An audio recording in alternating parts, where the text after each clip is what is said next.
Kagagaling lang sa outing pero trahedyang sinapit ng isang pulis at kanyang asawa. Pinasok ng armadong sospek ang kanilang bahay sa Muntinlupa, saka sila pinagbabaril. Patay ang mag-asawa. Sugatan naman ng 12 anyos nilang anak, nakaka-birthday lang. Ang motibo sa krimen sa pagsaksi ni Nico Wahe.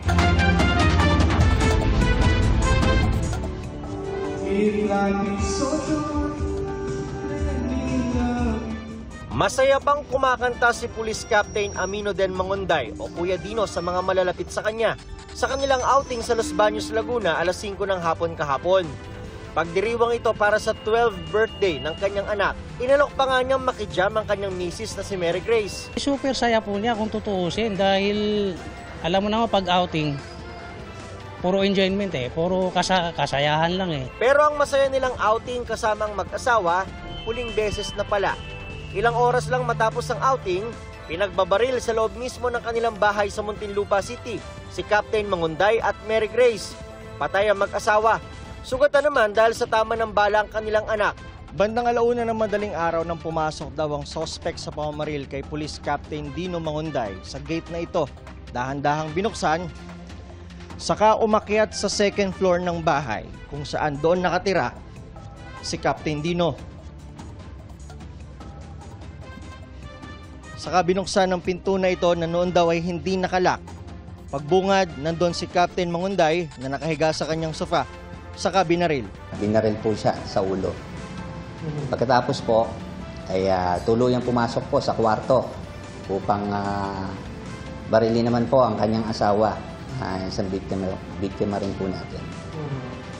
At matapos po ang pagbaril sa asawa, nakita po naman ang kanyang anak na nasa loob din ng kwarto.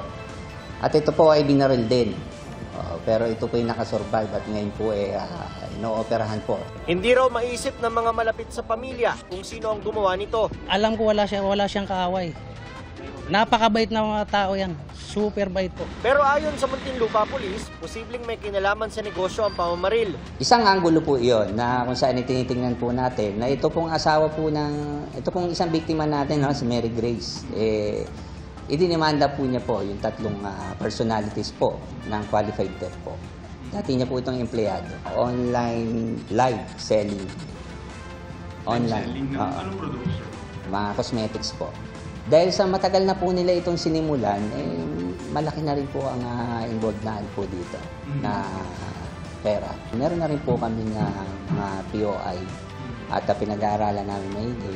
Nasa process po kami na elimination. Hindi ko muna po i-reveal yun. Inilibing din agad si Mangonday at si Mary Grace alinsunod sa kaugalian ng kanilang relihiyon.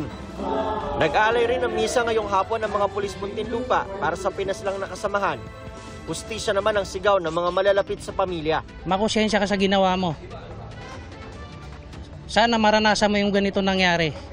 Sobrang sakit sa amin ang ginawa mo, sa totoo lang. Sana maranasan mo. Para sa GMA Integrated News, ako si Nico Wahe, ang inyong saksi.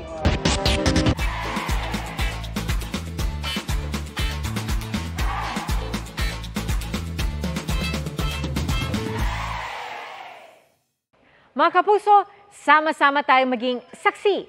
Mag-subscribe sa GMA Integrated News sa YouTube at para sa mga kapuso abroad, samahan niyo kami sa GMA Pinoy TV at sa www.gmanews.tv.